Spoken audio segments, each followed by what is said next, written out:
로버트 뮬러 특검이요, 보고서를 제출한다라는 보도가 나왔습니다. 이 보고서를 내용을 보니까요, 매너포트 같은 경우에는 22년형 선고가 가능하다고 하는데요. 자세한 소식에 대해서 들어볼게요. 네, 맞습니다. 지금 벌써부터 2020년 대선 후보들과의 트럼프 현 미국 대통령과의 경쟁 구도가 시작이 됐다라고 해도 과언이 아닙니다.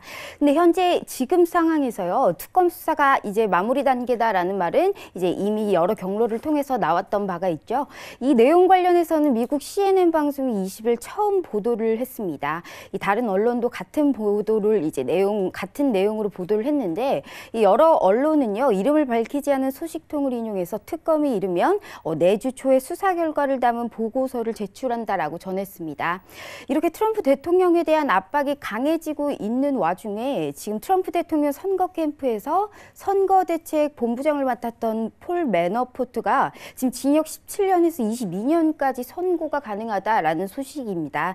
이 보도에 따르면요, 뮬러 특검은 매너포트가 대담한 범죄 행위에 기소된 뒤에도 이 기만 수출책을 계속 이어온 점을 엄정한 선고다. 이걸 선고를 해야 된다라고 요구를 하고 있고요.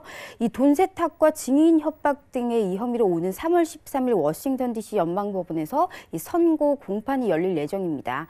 이 밖에 오랜 시간 준비해온 뮬러 특검 보고서 제출에 대해서 조금 말씀을 드리자면요. 이 특검이 수사 보고서를 제출하게 되면 지금 현행 규정으로는 수사 결과 자체가 이 기밀 사항으로 분류가 됩니다. 그렇기 때문에 이걸 특검 수사를 지휘하는 윌리엄 바 연방 법무부 장관에게 보내게 돼 있습니다. 그리고 이 바 장관은 수사 결과를 정리해서 연방 의회로 이제 보낼 것으로 보이는데요. 특히 매튜 휘터커 당시 법무장관 대행이요, 지난 1월 30일 기자회견에서 이 특검 수사가 마무리에 근접했다라고 밝힌 바가 있습니다.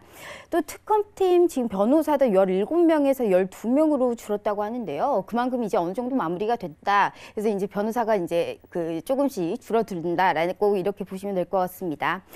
지금 특검 수사가 이제 지난 2017년 5월에 시작을 했으니까요. 거의 2년간 진행이 됐습니다. 이 당시 트럼프 대통령의 이 제임스 코미 연방수사국이죠. FBI 국장을 전격적으로 경질을 하면서 이 로젠스타인 법무부 장관이 로버트 뮬러 전 FBI 국장을 이 특검으로 임명을 했는데요. 이 당시 FBI가 러시아 스캔들을 수사를 하고 있었는데요. 이를 지휘하는 코미 국장이 경질되면서 이 FBI를 감독하는 로젠스타인 부장관이 특검을 임명한 겁니다. 이 그간 특검에 이제 구체적으로 수사했던 내용을요, 쉽게 말하자면 이제 두 가지로 나눌 수가 있습니다. 하나는 이제 내통 의혹이고요. 다른 하나는 사법방해 의혹입니다. 이 내통 혐의는요, 지난 미국 대선과 관련이 있습니다. 이제 벌써 재선할 때가 됐는데 아직도 지금 이 대선 관련해서 이제 하고 있네요. 이게 3년 전이네요. 2016년에 치러진 미국 대통령 선거에 이제 러시아가 개입을 했는데 이 과정에서 트럼프 후보 진영과 러시아가 내통을 했다라는 이런 의혹입니다. 그리고 사법방해 의혹은요, 이 트럼프 대통령이 방해를 했다, 대놓고 이렇게 좀 얘기를 했는데, 트럼프 대통령을 대상으로 한 수사는 주로 이 사법방해 혐의에 좀 집중된 것으로 많이 알려져 있습니다. 이 특검이 지금 2년간 수사를 하면서 기소한 사람이 지금 꽤 많이 나왔죠. 현재 지금 개인이 34명이고요. 기관이 3곳입니다. 이 기관은 모두 러시아 쪽 기관이고요. 기소된 사람 34명 가운데 25명도 모두 러시아 사람들입니다.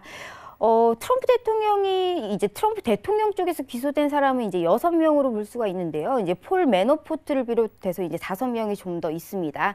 이 대부분 의회나 수사 당국의 위증한 혐의, 개인 비리, 그리고 이 증인 를 이제 회유하려고 한 혐의 등으로 이제 기소가 됐는데, 하지만 이 특검 수사에 제가 지금 말씀드린 핵심인 두 가지죠. 이 두 가지 내통이나 사법방해 혐의로 기소된 사람은 없었습니다.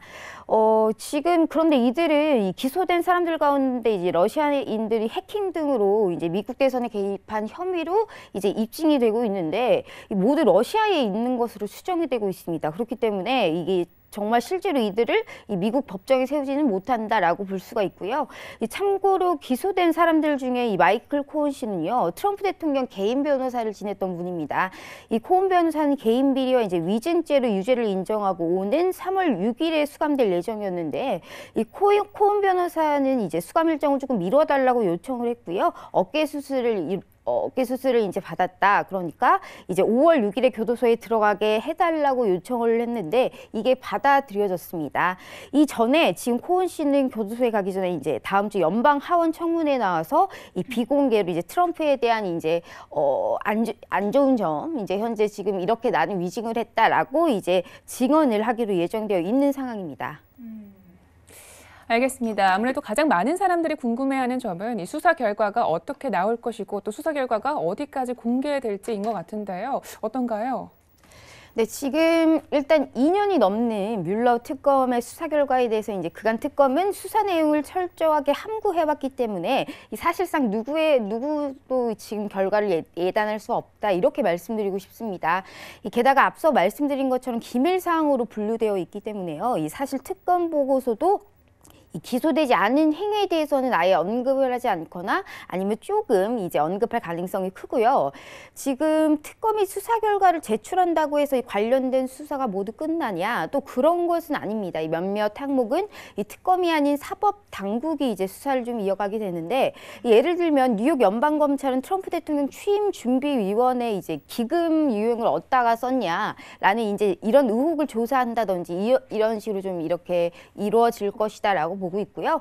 근데 제가 사실상 이 기사를 조금 특히나 좀 준비해온 이유가 있습니다. 현재 지금 월가에서는 이 뮬러 특검 보고서에 대해서 별 기대를 갖지 않는다라는 이런 분위기가 지금 풍기고 있거든요.